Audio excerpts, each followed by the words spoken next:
Thank you very much. Hello, everyone. It's a pleasure and an honor to speak at this flagship conference in the field of quantum technologies.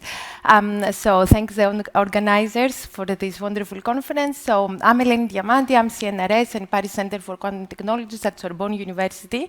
And I'm going to be talking about quantum communication networks.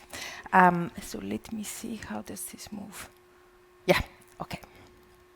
All right, so a very small, very quick introduction to the field to make sure, because it's where I have a bigger focus on quantum computing. So you have seen, of course, some important results in quantum communication yesterday. So I'm going to wrap a little bit my view of the field on where we stand now and what are the next challenges that we will need to address in the next few years, and some actions in this direction in France and in Europe in particular.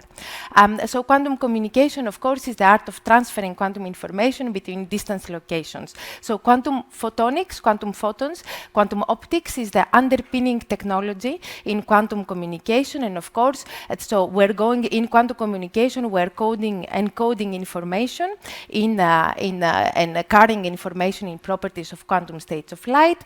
We're using optical channels for communicating the information. There can be optical fibers, can be free space links to connect quantum devices. And of course, the information processing is happening in the nodes, the devices that we are connecting with quantum communication. It can be quantum processing units or modules when short quantum communication links are at stake, or long distance links where we want to perform applications in a distributed manner. I'm going to come back to this in a lot more detail in a few seconds. So important aspects where quantum communication can actually bring a significant advantage are everything around security. So where we want to have untrusted networks or users or nodes, and of course we want to use our quantum communication resources optimally. Okay, so we're looking for improving and increasing the efficiency of in the use of our communication resources, and we're looking into applications. The idea here is to be able to demonstrate a provable, rigorous quantum advantage for communication and information processing tasks. So let me go a lot more into details in exactly this application. So I'm going to give you this progressive view of quantum communication networks in different development stages, which is how the community views it today, and the functionalities and applications, and that these network stages can give rise to progressively. So on the bottom here, you see the stages of quantum networks, where you essentially see the assumptions you need to make into the trust, typically the trust or the functionalities of the nodes in your quantum network. And in the upper part, you see the applications that you give access to in different stages of the communication of these communication networks. And in the middle, you see there is a kind of a time plan where we are today and where we would like to progressively go.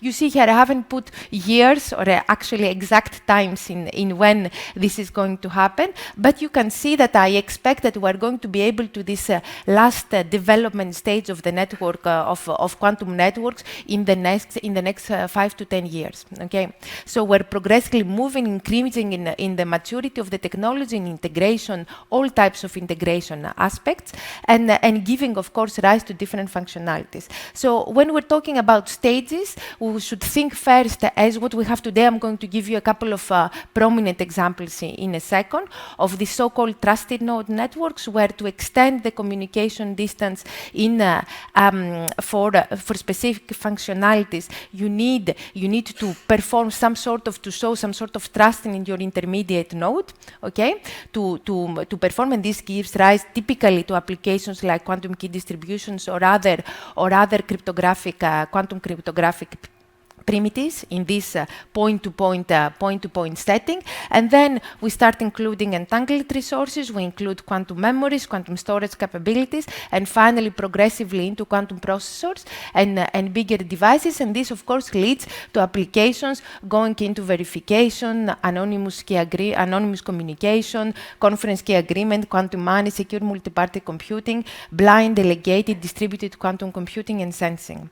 Okay, so this is this progressive view of networks shows that as we build upon current technologies, we'll be able to access higher and higher functionalities. But this doesn't mean that we should not work from now in implementations of the more advanced functionalities as well. So let's see where we are and what I think are the main barriers that we need to address in the next few years. So what has happened in the field of quantum communication in the recent years, where we stand now? So where we stand is that we have moderate scale test beds, okay, all over the world. I'm going to show you a couple of examples with typically implementing quantum key distribution, which is the flagship benchmark application for quantum networks, with strong security assumptions. So most of these test beds that have been deployed everywhere in the world, you have to make some assumptions, as we said, about the nodes and about the users, okay? Strong security assumptions. We have had some milestone quantum satellite experiments, especially coming from China. So you've seen, of course, that it has shown the possibility of extending really quantum communication in the global scale. We've had some low TRL compact systems based, for example, on photonic integration systems, especially for QKD, and some proof of principle implementations, lab implementations of advanced functionalities that belong in this category of the applications that I showed to you in this roadmap session. We also have some low TRL quantum memory devices and some first elementary quantum repeater links that lead us to the final stages of the quantum networks. And then we have seen first steps in transmission of light matter entanglement, this entanglement distribution that we need for the final networks, or even over deployed fiber links. So this is kind of like milestone experiments that we have seen and demonstrations that we have seen in the past few years. So now, what do we want to do next? How do we scale up? How do we improve and enlarge the use of quantum communication technology? Well, first of all, we need to relax security assumptions on user nodes. We need to be able to find some viable solutions where you make the least possible security assumptions. You give the highest possible security guarantees, okay, and you trust as little as possible your nodes, okay? This is the information. We need also to keep enhancing the performance, increasing TRL, and this is why the emergence of a very big quantum communication startup community, especially in Europe, but everywhere in the world as well, is extremely critical in this direction. We need to improve TRL and performance. We need to give agility and versatility and move on to from moderate scale to large scale test beds and going into global scale networks. We need to enrich functionalities to go much beyond key distribution to demonstrate a real quantum advantage for compelling use cases for the future quantum internet applications. And of course, we need to advance to certification and standardization. It's a common knowledge that without certification and standardization, we cannot have wide use of such technologies, especially when it comes to using them for strategic applications. So these are kind of the barriers and that we need to overcome in the next few years. So let me tell you a bit towards the large scale test beds. Why is there so much focus in this direction all over the world? Well, because if we do deploy practical test beds, then this allows us, it's a wonderful ground for testing all sorts of important things for our technologies, okay? How interoperable they are, because there are different vendors, of course, and developers of the technology, so we need to make them function even in a heterogeneous manner in our networks. We need, of course, to discuss, actually, we often see when we go into such test beds that the difficulty comes less from the quantum devices and more from the actual network handling the network aspects. So we want to look into integration aspects, topology, this layer architecture, a bit like akin to the OSI network architecture in the classical networks.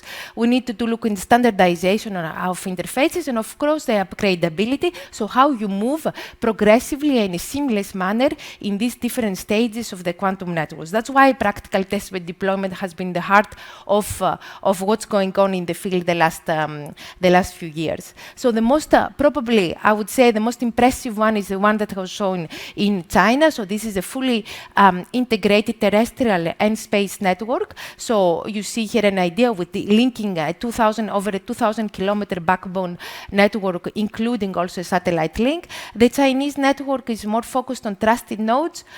They have done integration with post-quantum cryptography, and they have this integration between satellite and terrestrial links. But I'm listing here many more different types of networks that have been developed all over the world. South Korea, for example, is focusing more on government services. US has a focus especially in the Chicago area on entanglement distribution and advanced functionalities. The UK has shown, you see yesterday in Bristol and around Cambridge, with the UK Quantum Communication Hub, big activity around the quantum communication networks with especially dynamic routing and functionalities. And of course, it would not be, I will not be able to go through all the different initiatives all over the world. Japan is very strong, Canada, especially with our satellite program, and of course Singapore. In Europe, so there has been a big effort in this field in the last few years. There is now operational testbeds in several cities, capitals, all over the member states of the European Union and beyond, including, for example, Switzerland. We have this ambitious multi-year EuroQCI, the European Quantum Communication Infrastructure Project, that is being supported heavily by the European Union, with both terrestrial and space segments. And the idea is to go towards high TRL system, national deployments, and cross-border links and certification. There is a very big focus on supply chain. Strategic autonomy of the EU is at the heart of the communication, while also maintaining and sustaining global collaboration on this important topic. And of course, use cases that can go all over critical infrastructure, resilience and security of critical infrastructure, governmental communication, healthcare, is everything that healthcare, finance, telecom operators, data center space. So all of these assets, critical assets that can profit from a strong quantum communication infrastructure.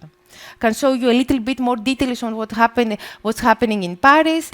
Since we are here in Paris, so we have done some benchmarking with commercial systems, and you see here our Paris network that has several nodes already. Hubs, we have benchmarked it with some commercial systems to start with. So this is led by Orange, a telecom operator, and also Thales, and we have used systems from ID Quantique. And then the next steps will be to deploy quantum memory-based links, and so heading in the next couple of years toward quantum repeaters. And the technology we're using for this is from the startup company Willing, which is Paris-based, and developing neutral atom technology that has record high storage and retrieval efficiency. So this is well suited for this application.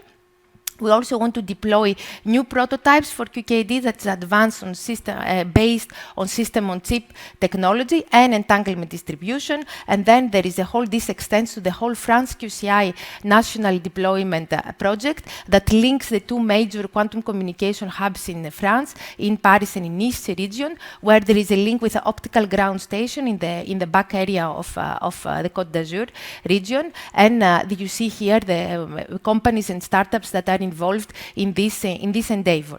And so there is obviously a very important effort as well for cross-border links, linking all these QCI projects to further countries in Europe and beyond. A few things more on the fundamental side. So we want, as I said before, the main barrier is to enhance performance, relax assumptions, enrich functionalities. So obviously QKD offers, as we said, the fundamental functionality. It has a pilot road in the TRL ladder. So whatever happens with the QKD, it can be progressively used also for other functionalities, advanced functionalities in quantum networks. But we need to be able to show that it works at large large scale, so with cost-effective, small form factor systems. That's why photonic integration is very important, and that's why there is the CHIPS Act in Europe that wants to push in this direction of creating autonomy in this and good supply chain for these technologies that goes much beyond, of course, quantum communication. It includes quantum computing. We want to show real-world security by integrating with post-quantum and classical cryptography of real-world networks, and that's why the test-bed activities that I showed to you are very important, and with minimal trust assumptions, okay? And this is the topic of device independence, which is extremely important, and it's, for example, for now, still a more of theoretical endeavor, but it's becoming closer and closer to experiments. And then, of course, we need to go to quantum functionalities that are extremely rich and show a provable quantum advantage for compelling applications. So I will show here, showcase just a result we had recently in our group, which was a very nice computer science and experimental physics collaboration for a protocol like coin flipping, which is one of the fundamental primitives of quantum networks, and gives rise to different functionalities. And then in the context of very large collaborations in Europe that is called Quantum Secure Network Partnership, and also supported by the French Quantum National Plan, we're looking in a bunch of advanced functionalities that we hope, like the ones that you see here, going from secure multi-party computation, secure storage, distributed quantum metrology, position-based cryptography, unforgeability, to give rise to the next generation applications for quantum networks. Of course, the quantum internet, we don't know all of its applications, okay? We should understand this. We don't know yet, exactly in the same way that we didn't know all the applications of the classical networks a few decades ago. So a lot needs to be understood, but still we have some good ideas about first applications that could actually be interesting for different industrial sectors. Again, last point for the quantum repeaters and quantum memories. Again, here we need to enhance performance and increase TRL. So this is very much pushed together with corresponding application within the Quantum and Internet Alliance, very big partnership that is led by Delft in Europe. And also we have supporting activities in our French plan here. So the idea here is to push as much as possible quantum memory and quantum repeater and end node technology. You see, we have some limiting trade-offs today in benchmark performance, in performance benchmark for this technology. We have low rates, we have limited range, we have good efficiency, but small storage time. All of these are important characteristics that need to be pushed and pushed and pushed further and further, and that's why, again, this new startup community that is emerging in Europe, but also in the US in particular, with some company pushing this technology, will be crucial in this respect. And the target performance, for example, for the field in the next 3 to 4 years will be to be able to show a repeat and link with a good rate over a reasonable distance of a few tens of kilometers with a very good fidelity. Okay, and this should enable, should open the way to the last stages of the quantum networks that we saw at the beginning.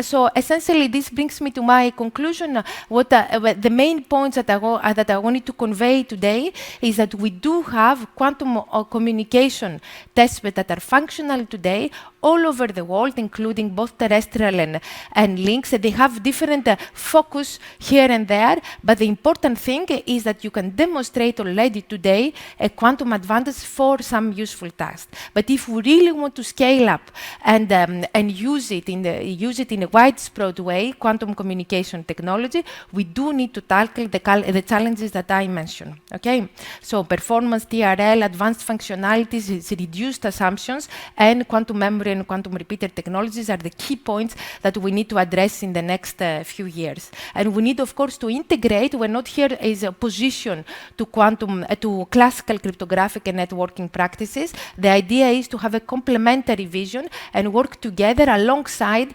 such practices, exactly like quantum computing is working together with high-performance computing to build the next generation of networks and applications in this field. And this is also, I would finish with a call to the quantum computing and quantum communication communities to work more together.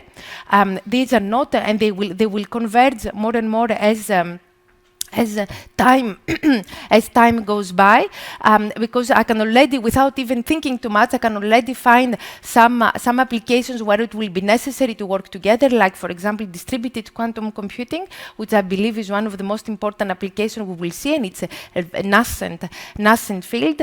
QPU architectures that are leveraging quantum communication, so quantum optic photonics links, short links, and long links are important for QPU modular architectures. So we need an interconnection, so we need to work on this.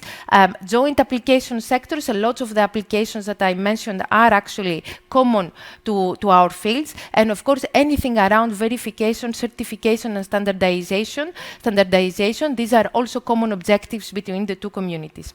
So thank you very much for your attention.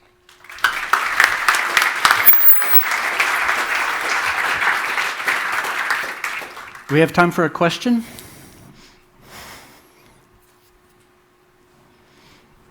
I'll start us off with one. Oh, over on this far side, here comes the microphone. Please wait.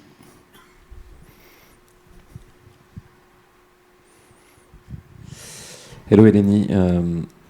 One question regarding sovereignty and difficulties of working together in these spaces where a lot of, as you said, quantum communication is developed in a lot of world.